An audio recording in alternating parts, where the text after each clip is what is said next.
Ողջույն բոլորին, ձեր էկրաններին Բարսամանիայի երկրորդ թողարկումն է, ես Սաքոն եմ Սարգսյան եւ այսօր խոսելու եմ Չեմպիոնների լիգայի 1/8 եզրափակիչ Բարսելոնա Նյուքասլ դիմակայության մասին։ Ինչպես արդեն գիտեք, կայացել է դիմակայության առաջի խաղը, Նյուքասլի մարզադաշտում խաղը ավարտվել է 1-1 հաշվով եւ միանգամից ուզում եմ խոսել այդ հանդիպման մասին, բայց միջև այդ հիշեցնեմ, որ Բարսան խաղին մոտեցել էր ֆուտբոլային առումով, այսպես ասած, գերսպառված վիճակում, իհարկե Նյուքասլն էլ դժվարին հանդիպումներ ունեցել էր, բայց օրինակ Ատլետիկոյի հետ խաղը դա ուժերի սպառման առումով ուղղակի անբնական հանդիպում էր, երբ ես չեմ հիշում վերջի անգամ երբ էի տեսել, որ մեկ թմի կողմից այդպիսի ինտենսիվ ֆուտբոլ ընթանա հանդիպման առաջի րոպեից մինչև վերջի րոպեն, եւ դա ուղղակի ֆուտբոլ խաղացած մարդիկ երևի կհասկանան, թե ինչքան ուժ է պահանջվել Բարսայից այդ հանդիպումը անցկացնելու համար, այդպիսի հանդիպում անցկացնելու համար, եւ դրանից հետո Բարսան հանդիպում ունեցավ նաեւ Ատլետիկ Բիլբաոյի դեմ, որը նույնպես շատ դժվարությամբ տրվեց Բարսային, եւ հաշվի առնելով նաեւ այն, որ Բարսելոնան ստիպված էր այսպես ասած երկիր փոխել, գնալ Անգլիա, դա ֆիզիկական առումով մեծ առավելություն էր տալիս Նյուքասլին եւ պետք է անկեղծ լինել, խաղի ընթացքում նույնպես երևաց, որ Նյուքասլը ֆիզիկապես գերազանցում է Բարսային, մանավանդ երկրորդ տայմում Բարսայի մոտ ակնհայտ էր այդ գերօգնածությունը ասվածը եւ Նյուքասլը տեղ-տեղ օգտվում էր դրանից։ Հիմա խոսեմ, թե ինչ կազմով ներկայացավ Բարսան խաղին։ Խաղից առաջ Բարսելոնայի մոտ կար հիմնական կազմի ֆուտբոլիստներից 3 ֆուտբոլիստի կորուստ, Բալդե, Կունդե եւ Դե Յոնգ, եւ խաղից 3 ժամ առաջ, 3-4 ժամ առաջ բարձ եղավ, որ Էրիկ Գարսիան նույնպես ունի անհարմարություններ եւ Ֆլիկը ստիպված էր հիմնական կազմում դնել Արաուխոին եւ նա Արաուխոին դուրս բերեց աջ պաշտպանի դիրքում, շատերի մոտ հարց առաջացավ, թե ինչու չի խաղում Արաուխոն կենտրոնական պաշտպանի դիրքում։ Ես կարող եմ դա բացատրել, օրինակ կարող էր Արաուխոն խաղալ Կուբարսի հետ կենտրոնական պաշտպան, Կանսելոն աչքից ձախից Մարտինը, բայց սա ինչով է բացատրվում իմ կարծիքով եւ ես մտածում եմ դա Ֆլիկի համար նույնպես կարեւոր է։ Տեսեք, Ռաֆինյան հանդես է գալիս ձախ վինգերի դիրքում, նա ձախլիկ է, ի ժամանակակից ֆուտբոլում մենք սովոր ենք տեսնել ձախ վինգերի դիրքում աշլիկ ֆուտբոլիստների, ովքեր տիրապետում են բավականին լավ դրիբլինգով մտնում են դեպի կենտրոն, հարվածներ կատարում աչով կամ վտանգավոր փոխանցումներ կատարում, իսկ Ռաֆինյայի դեպքում երբ նա դրիբլինգով մտնում է դեպի կենտրոն, նա պարտավոր է ստիպված է այսպես ասած աջ ոտքով հարվածել, ինչը նրա թույլ ոտքն է եւ իր մոտ այդքան էլ լավ չի ստացում աջ ոտքով հարվածները կամ վտանգավոր փոխանցում կատարելը։ Եվ այս պարագայում Ռաֆինյան ձախ վինգերի դիրքից, երբ որ իր պաշտպանին իրեն պահող պաշտպանին տանում է դեպի եզր, Կանսելոն հնարավորություն է ունենում աջ ոտքով, այսպես ասած դրիբլինգ կատարելով մտնել դեպի կենտրոն, կատարել վտանգավոր փոխանցումներ կամ հարվածներ, ինչը Կանսելեի մոտ շատ լավ է ստացվում եւ այս պարագայում Ֆլիկի համար կարեւոր է հենց այդ հանգամանքը, որ Կանսելոն լինի ձախ պաշտպանի դիրքում։ Կազմը այսպեսին էր, դարպասում Ժոան Գարսիան էր, կենտրոնական պաշտպանները Կուբարսին եւ Ժերար Մարտինը, ձախից Կանսելոն, աչից Արաուխոն, կիսապաշտպանությունում խաղում էին Բեռնալը Պեդրին եւ Ֆերմին Լոպեսը, դե իսկ հարձակման գծում Ռաֆինյան էր, Լևանդովսկին եւ իհարկե Յամալը։ Խաղը սկսվեց առաջին 15 րոպեն Նյուքասլը բավականին մեծ ճնշում էր գործադրում, ճիշտ է, այնտեղ ընդամենը մեկ վտանգավոր պահ եղավ, բայց ճնշումը զգացվում էր, Բարսան հաղթարեց այդ ճնշումը, կամաց վերադարձրեց գնդակը, սկսեցին տնօրինել գնդակը, բայց Բարսան իր հերթին չէր ստեղծում վտանգավոր պահեր։ Եթե մի կողմ թողենք, որ Բարսայի երկրպագու ենք հանդիսանում, մի կողմ թողենք, որ մենք ֆուտբոլային առումով մաքսիմալիստ ենք եւ անընդհատ ավելին ենք պահանջում,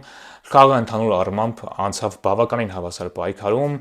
դա ցույց է տալիս եւ վիճակագրությունը, այնտեղ վտանգավոր պահերը հավասար էին, մեծ շանսերով նույնիսկ Բարսան գերազանցում էր, մրցակցին, ճիշտ է, Նյուքասլը ավելի շատ էր հարված կատարում, բայց այդ հարվածները իրենց մեջ այդքան վտանգ չէին պարունակում։ Երկրորդ կեսում, ինչպես ասեցի, զգացնել տվեց արդեն ֆիզիկական հոգնածությունը Բարսայի, Նյուքասլը ժամանակ առ ժամանակ կրկին ճնշում էր գործադրում, բայց նորից եմ ասում, այդ ճնշումը չէր վերածվում գոլային պահի։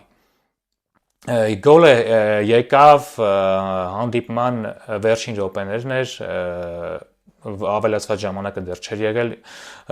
հանդիպման վերջի րոպեներն էր, գոլը եկավ եզրից փոխանցման արդյունքում, այնտեղ շատերը մեղադրում են իրականում Արաուխոին, բայց ես ասեմ եւ բացատրեմ, թե ինչու էր այսպես ասած 80%-ով այդ դրվագում Ռաֆինյայի մեղավորությունը։ Ճիշտ է, Արաուխոն այնտեղ դանդաղ էր ետ վերադառնում, Արաուխոն իներտ էր, այնտեղ 3-4 վայրկյան խոսում էր մրցավարի հետ, բայց ֆուտբոլում շատ են լինում իրավիճակներ, երբ մի ֆուտբոլիստ գալիս է փակելու մեկ այլ ֆուտբոլիստի դիրքը, այս դեպքում Ռաֆինյան հայտնվել էր աջ պաշտպանի դիրքում եւ փոխանցումը կատարվելուց առաջ Ռաֆինյան հսկում էր ֆուտբոլիստին Նյուքասլի, բայց փոխանցման պահին Նյուքասլի ֆուտբոլիստը ներխուժեց Տուգանային հրապարակ, Ռաֆինյան կանգնեց, չգնաց նրա ետևից եւ դա այդ պարագայում ամբողջովին Ռաֆինյայի մեկն էր, Ռաֆինյան եթե նրա դեմ գար դրիբլինգի այդ ֆուտբոլիստը շրջանցեր գոլ կփեր։ Ես կասեի, որ Ռաֆինյան դե պաշտպան չէ, նա չի կարողանում պաշտպանվել, այդքան լավ գնդակ խլել, նրան շրջանցեցին եւ գոլ կփեցին, բայց այս դեպքում կատարվեց եզրային փոխանցում, Ռաֆինյան կանգնած էր ճիշտ, սկզբում ճիշտ էր կանգնած իր ֆուտբոլիստի հետ, բայց այնուհետև ֆուտբոլիստը ներխուժեց Տուգանային հրապարակ եւ Ռաֆինյան չգնաց նրա ետևից, Արաուխոն մնացել էր փակելու հենակետայինի դիրքը, ինչը այդ պարագայում լրիվ նորմալ է, նորից եմ կրկնում, Արաուխոն դանդաղ էր վերադառնում հետ, Արաուխոն իներտ էր այդ պահին, բայց գլխավոր մեղքը գոլի դրվագում դա Ռաֆինյային էր։ 1-0 դարձավ հանդիպման հաշիվը, ես իրականում վստահ եի, որ նույնիսկ 1-0 հաշվի պարագայում Camp Nou-ում շատ մեծ են լինելու Բարսելոնայի շանսերը, նույնիսկ 1-0-ի ժամանակ մտածում էի, որ ավելի լավ է խաղը այդպես ավարտվի, որովհետև Նյուքասլը 1-0-ից հետո 1-2 րոպե նորից փորձեց ճնշել Բարսային, բայց Բարսան ունի Դանի Օլմո, ով ֆանտաստիկ է ուղղակի գտնում այդ ազատ տարածությունները մրցակցի Տուգանային հրապարակում կամ նրա մատույցներում, Դանի Օլմոն նորից գտնում է այդ ազատ տարածությունը, ստանում փոխանցում, ես գրառում եմ արել այդ առիթով, բայց նորից ասեմ, կտրում է այդ տարածությունը, մտնում Տուգանային հրապարակ, մարմնի հիանալի շարժումը ուղղակի խաբում է Նյուքասլի ֆուտբոլիստին, որը արդեն խախտում է կանոնները եւ ինչու էի ասում, որ այս պարագայում շատ կարեւոր էր ճիշտ ժամանակին ընկնելը, որովհետեւ հարվածը եղավ թեթև, իհարկե կանոնների խախտում էր, բայց թեթև էր հարվածը եւ եթե Օլմոն ոտքի վրա մնար եւ որոշեր մի փոքր ուշ ընկնել, մրցավարը շատ հնարավոր է, որ չնշանակեր 11 մետրանոց, բայց կար խախտում, Օլմոն ընկավ ճիշտ ժամանակին, նշանակվեց 11 մետրանոց, որը շատ վստահ իրացրեց Յամալը, ճիշտ է, կրկին զարմանալի էր ինչու Ռաֆինյան չմոտեցավ գնդակին, իմ համոզմամբ Ռաֆինյան այս պահին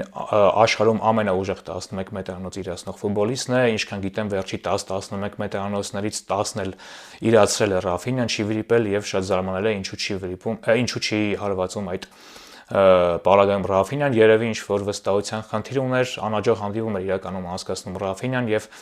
կարող է հենց այդ պատճառով գնդակը վստահեց Յամալին, իսկ Յամալը այդ պարտականության տակից շատ լավ դուրս եկավ։ Խաղը ավարտվեց 1-1 հաշվով, ավելի մեծացավ Բարսայի շանսերը, ես ուղղակի այսպես ասեմ 85% կտամ Բարսայի հաջորդ փուլը անցնելուն հավանականության, որտեղ Camp Nou-ում Բարսան ուղղակի ֆանտաստիկ է եւ չեմ կարծում, որ Նյուքասլը կարողանա Իհարկե չեմ կարծում նաև, որ խոշոր հաշիվ կգրանցվի 3-4-0 հաշվով, օրինակ Բարսան կախտի, բայց կարծում եմ վստահ հաղթանակ կտանի եւ դուրս կգա 1/4 եզրափակիչ։ Տեսեք, ես ուզում եմ խոսել մի փոքր քննադատություններին Բարսայի հանդեպ, իհարկե Բարսան չխաղաց որակյալ հանդիպում, այն խաղը չխաղաց, որը մենք սովոր ենք տեսնել, բայց շատ չափից դուրս մեծ է քննադատությունը Բարսայի հասցեին, մենք պետք է հասկանալ, որ Չեմպիոնների լիգայում երբեմն պետք է խաղալ հաշվարկային խաղեր։ Ֆլիկը ֆանտաստիկ էր հաշվարկել այս խաղը, ֆանտաստիկ օգտվեց այն բարդ վիճակից, ֆանտաստիկ դուրս եկավ այդ բարդ վիճակի տակից, որը ուներ խաղից առաջ, եւ այսպես ասեմ, 1-1 Նյուքասլի մարզադաշտում, Նյուքասլը տնային թիմ է, երբ որ նայեք Պրեմիեր լիգայում նրանց տնային հանդիպումները եւ դուրս անցկացած հանդիպումները, կհասկանաք, որ Նյուքասլը տանը ֆանտաստիկ է խաղում, շատ լավ է խաղում, իսկ դուրսը հակառակը ոչ այդքան լավ է խաղում եւ Նյուքասլի մարզադաշտում 1-1 հաշվով գնալը դեպի Camp Nou դա ուղղակի շատ երանելի արդյունք է, այսպես ասեմ, Բարսայի համար։ Մի փոքր խոսեմ երկրորդ խաղում Բարսայի շանսերից, ասացի արդեն, որ շատ մեծ եմ գնահատում Բարսայի շանսերը երկրորդ խաղի ժամանակ, կարծում եմ, որ Սևիլիայի դեմ առաջիկա հանդիպման ժամանակ Ֆլիկը մի քանի ֆուտբոլիստի հանգստի հնարավորություն կտա, կարծում եմ Բարսան արդեն երկրորդ հանդիպման ժամանակ ավելի լավ ֆիզիկական վիճակում կգտնվի, քան Նյուքասլը եւ դա հնարավորություն կտա տեխնիկապես, տակտիկապես իհարկե Բարսան գերազանցում է Նյուքասլին եւ եթե դրան գումարվի նաեւ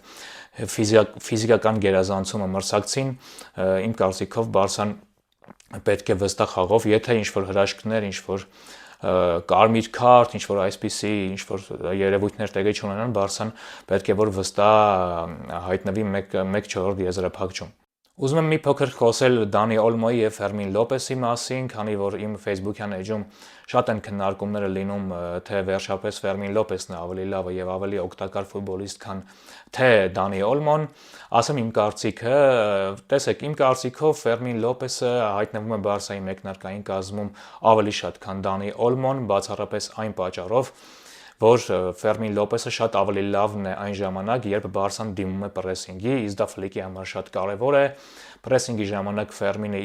իրոք ավելի լավն է, քան Օլմոն։ Օլմոն պրեսինգ կատարելիս ավելի իներտ է գործում, բայց Օլմոն իմ համոզմամբ գնդակով շատ ավելի ուժեղ է, քան Ֆերմին Լոպեսը, Օլմոն ավելի լավ է գտնում այդ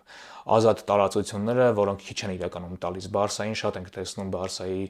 դեմ ինչպիսի ավտոբուսներ են սարքում մրցակիցները եւ Դանի Օլմոն շատ լավ է գտնում այդ տարածությունները եւ Դանի Օլմոյի Բարսա գալուց ի վեր ինչքանով որ հիշում եմ ամենաշատը հենց Դանի Օլմոն է վաստակել 11 մետրանոցներ Բարսայի կազմում, դա հենց նրանից է, որ նա շատ լավ է ներխուժում տուգանային հրապարակ, շատ լավ է խաբում մրցակցին եւ նրա հանդեպ ստիպված են լինում խախտել կանոնները, իսկ այդ ընդունակությունները այդ դիրքի ֆուտբոլիստի համար շատ կարեւոր են, տեսնենք հետագայում Ֆլիկը ինչ մեթոդների կդիմի, բայց շատ լավ է, երբ որ համ Ֆերմին Լոպեսը ու նաև Դանի Օլմոն կազմապատրաստ են եւ նրանք կարողանում են փոխարինել իրար եւ բավականին արդյունավետ են լինում։ Մի փոքր խոսեմ նաև կենտրոնական հարցակվողի դիրքի մեր ֆուտբոլիստներից, սա ցավոտ թեմա է, չեմ կարող թաքցնել, ուղղակի խայտառակություն է այնինչ անում են Լևանդովսկին եւ Ֆերրան Տորեսը, ես չեմ ուզում առանձնացնել ոչ մեկին, երկուսն էլ հավասարապես ինձ համար վատ են խաղում, Լևանդովսկին այս խաղում էլ շանս ունեցավ, այնպեսի շանս, չեմ ասում, որ դա 100% գոլային պայր, չնայած հենց այդ շանսը համարվել է, այսպես ասած, ֆուտբոլային լեզվով ասած մեծ շանս եւ Լևանդովսկին, եթե լիներ այն Լևանդովսկին, որին մենք սովոր ենք տեսնել հենց թեկուզ Բարսայում առաջի տարում, երբ որ նա եկել էր, նա կգրավեր դարպասը կամ գոնե վտանգավոր հարված կատարեր։ Հարցը գիտեք որն է, որ մենք չենք պահանջում, որ մեր կենտրոնական հարցակվողները անընդհատ գոլ խփեն, բայց նրանք չեն հարվածում նույնիսկ վտանգավոր, նրանց հարվածները ոքի վտանգավոր չեն, նրանք հարվածում են, դու արդեն գիտես, որ վտանգավոր հարված չի լինելու։ Նրանց մոտ է գալիս գնդակը վտանգավոր դիրքում, երբ ցանկացած բարձրակարգ հարցակվող, կենտրոնական հարցակվող գոնե այդ դիրքից վտանգավոր հարված կկատարի, բայց նրանք նույնիսկ այդ վտանգավոր հարվածը չեն կատարում։ Ու այս պարագայում Բարսան խփում է ահռելի քանակությամբ գոլեր ու պատկերացրեք ինչ որ բա, երբ հայտնվի թիմի կարգին համապատասխանող կենտրոնական հարցակվող Բարսայի գոլերը ուղղակի կարող են հասնել անհավատալի չափերի։ Այստեղ կա մեծ խնդիր, այս խնդիրը շատ ակնառու է եւ արդեն խոսակցություններ կան, որ ամառը Բարսան առաջնահերթ գնալու է կենտրոնական հարցակվողի դիրքը փակելու եւ շատ մեծ հույսեր ունենք, որ կլինի բարձրակարգ կենտրոնական հարցակվող, այլ ոչ թե ուղղակի կբերեն կենտրոնական ինչ-որ հարցակվողի